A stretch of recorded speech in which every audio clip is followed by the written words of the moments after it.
The last speaker this morning, he's all geared up. Distinguished, it's going to take a minute, Scott. Distinguished professor from Rutgers University. And by the way, he's a dreaded Scarlet Knight, and we are, Monmouth University football team is playing the dreaded Scarlet Knights at Rutgers Stadium next year. So stand by, get your wallet out, Scott. Graduate of the MIT Woods Hole program, a doctorate from there. He was Carnegie Foundation, one of the Carnegie Foundation's U.S. Professors of the Year.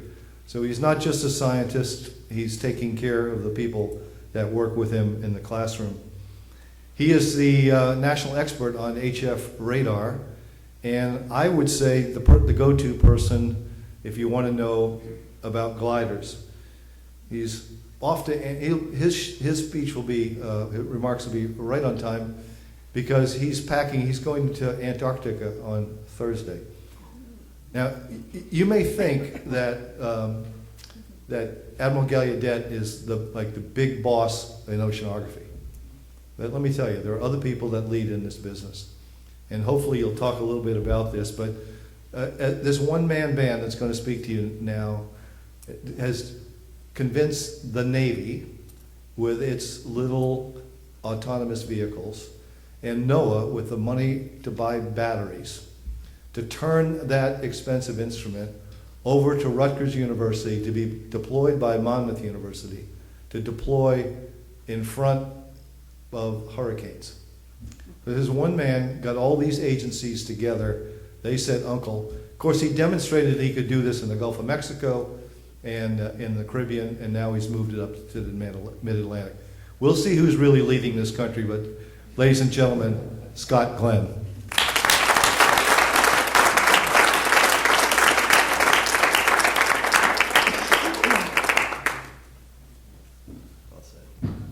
It's hard to follow these introductions. So I have to say a few words about all the other panel members here. And I think first I have to start with Tim. And thank you for mentioning the part about scientific integrity.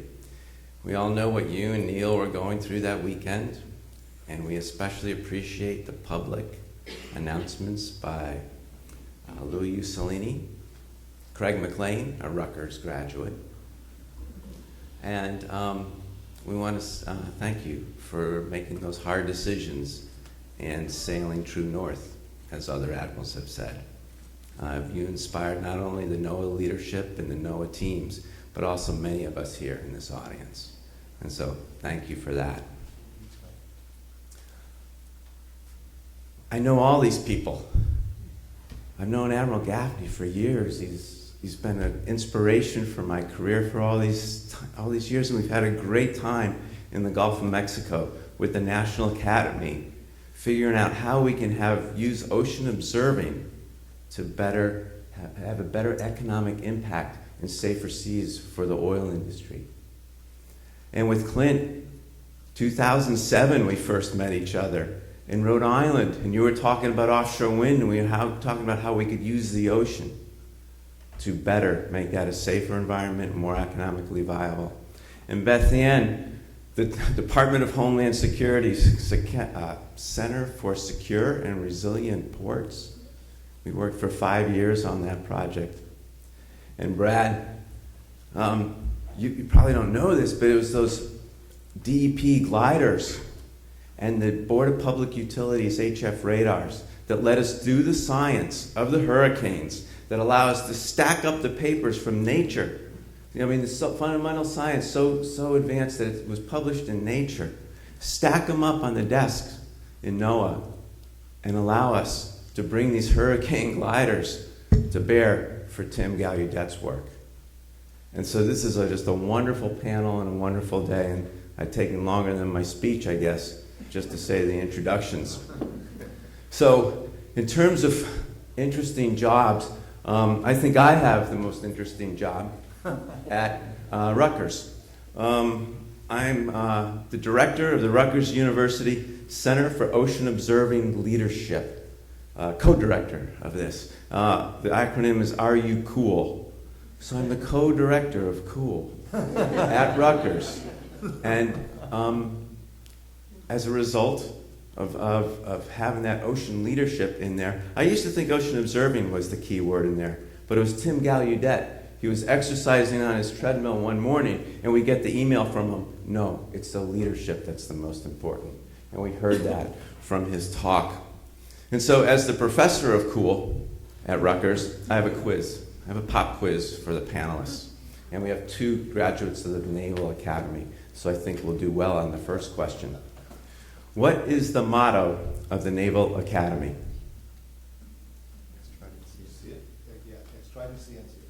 What does that mean in English for the rest of us? Through knowledge, see power. Okay, we're talking about this knowledge of the ocean, and it provides us sea power. Now here's a second question, a little harder. What is the motto of the Coast Guard Academy?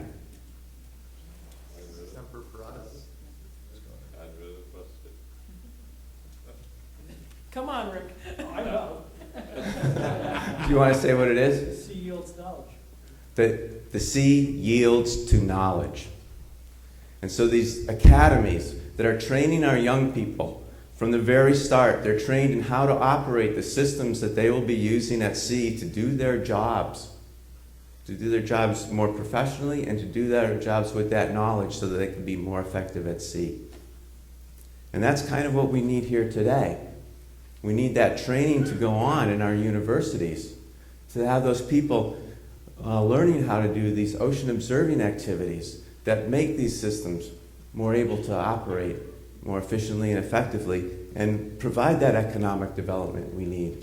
And those universities are universities like Monmouth University and Rutgers University and Stevens University here in New Jersey, the center of all this, where our presidents have gotten together and signed agreements for us to work together for the cause of ocean observing. It's that important.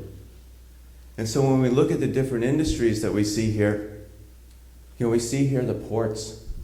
And the ports is a lot of jobs, and they bring the goods that we need. The people need those goods. They need everything we buy at Walmart. The fishing communities. We need those industries to succeed. We need the fish that they eat. We need to eat that fish. We need those jobs. And the people need those industries to succeed. And we need the offshore wind industry. We need those jobs, and we need the clean energy. And so everybody here individually needs to succeed for their own group, for their own stakeholders. But all the people need all of them to succeed in this increasingly tight workspace of the Mid-Atlantic that I show you here. This is where we need to succeed, and the elements of those successes are going to be partnership, integration, and training. And so I'm just going to pop through a quick series of slides to show you a little bit about that. That's my classroom, the Mid-Atlantic. We go to sea for a class. How do we do that? We use technology. This is our operations center at Rutgers, the Coastal Ocean Observation Lab, the cool room as we called it. And we have satellites on top of the building that give us maps of what's going on in the sea surface temperature. We have the HF radar sites. Yeah, we have the HF radar sites, largest network in the world. We have over 500 glider deployments. We just hit 500 this past week. We assimilate that data into models. The data is certified by NOAA. There's our glider lab where everything's set and ready to go to sea, and it is assimilated into ocean forecasts which underlie the atmospheric forecasts. These are all the important pieces we put together. And at the core of it is the ocean observing. And so when we look at that core of ocean observing, there's a lot of history that occurred in ocean observing here in New Jersey. There's these 3 components, the satellites that give us the sea surface temperature maps. The first satellites in the area that were here in New Jersey, the satellite dishes, the receivers. We were the first ones to put satellite imagery on this new thing called the World Wide Web. You may have heard of it. I wrote down www equals World Wide Web, so I would remember that's where I got to put my satellite imagery. That's how early we were. HF radar is right here. These are these high-frequency radar systems that we have along our beach, 46 of them, mapping the ocean currents. The first one was deployed, permanent one in the East Coast here in New Jersey. And they've been operated ever since.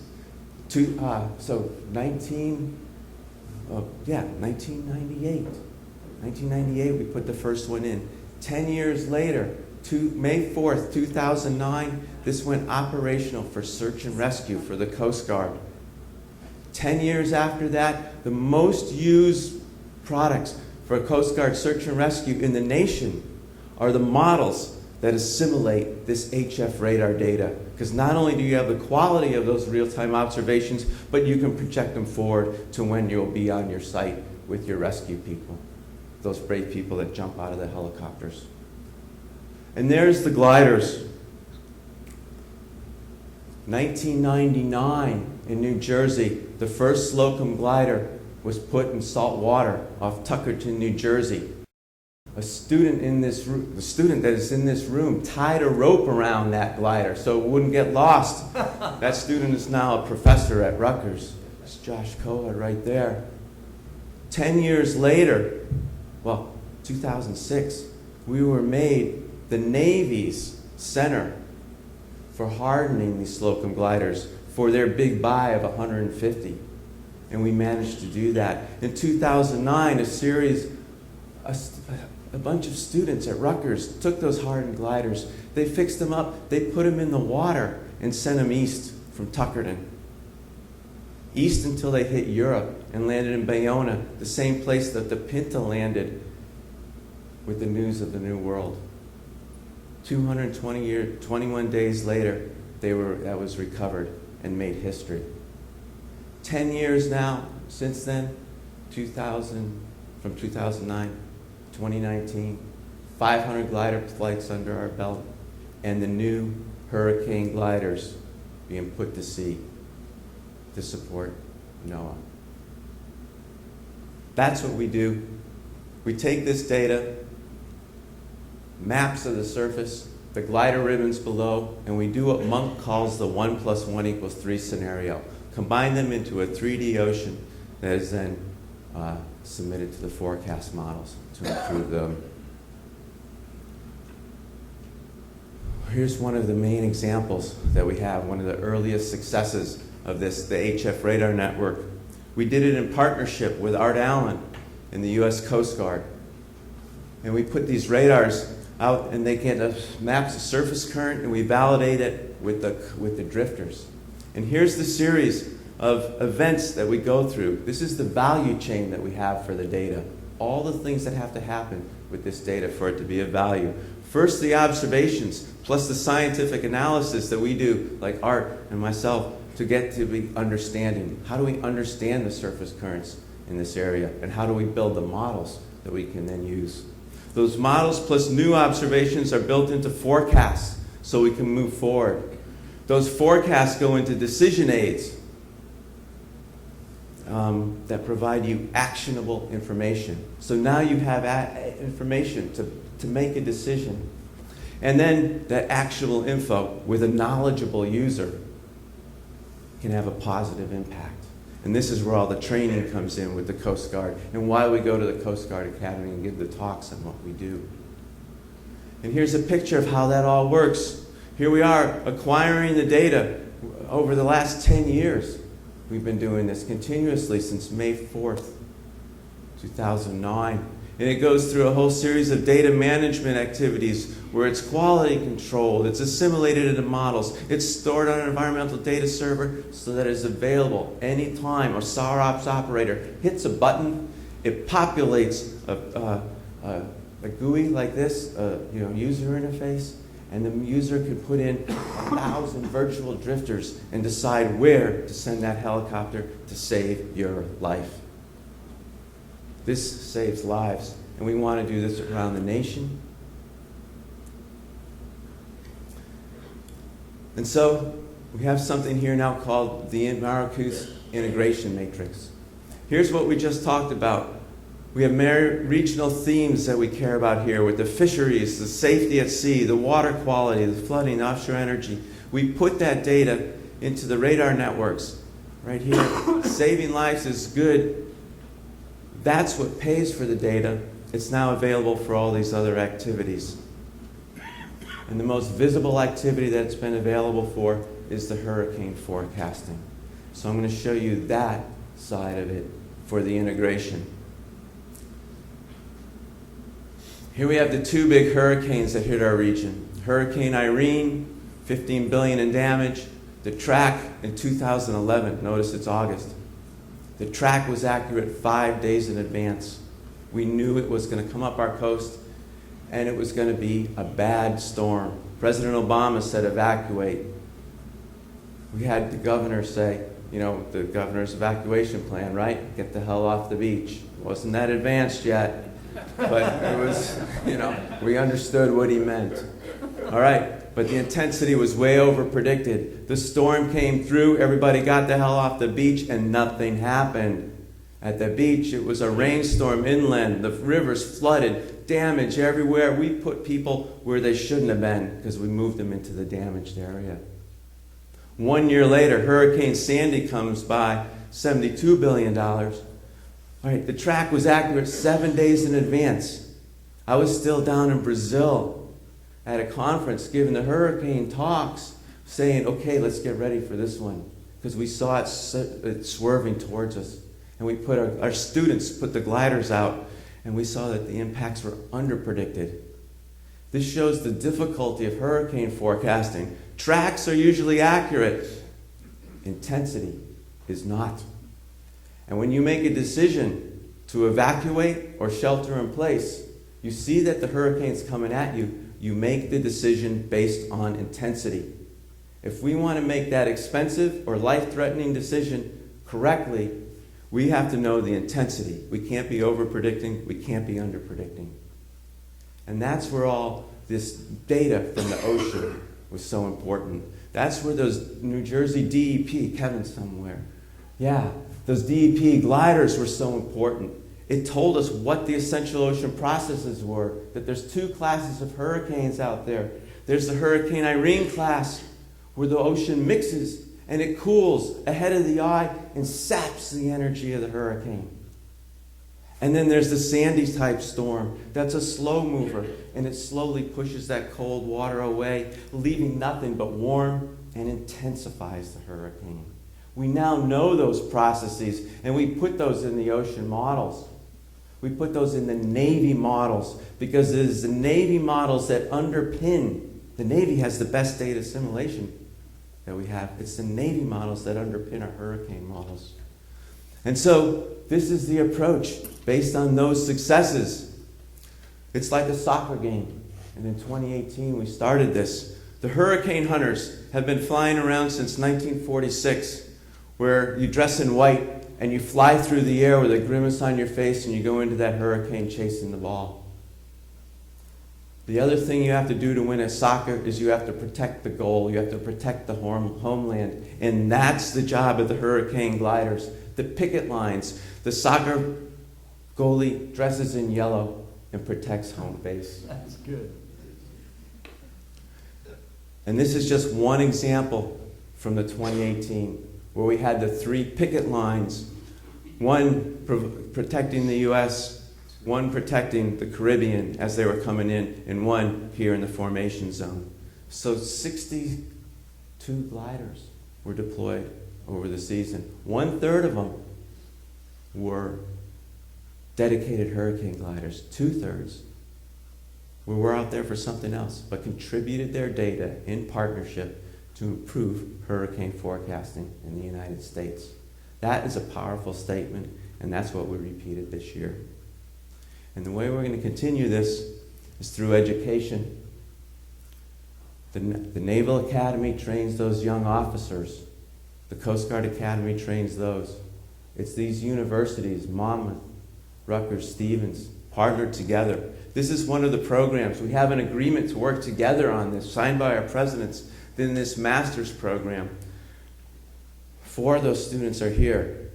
With sponsorship, we got 4 free dinners, right? 4 free lunches. 4 students. They're here in this new program, the pilot of this program. We want your students. Apply to this program. They'll see the best of all these universities. And that's the group that's going to help you move forward, because they'll bring the ocean observing and the knowledge that it takes for this economic success in New Jersey. Thank you.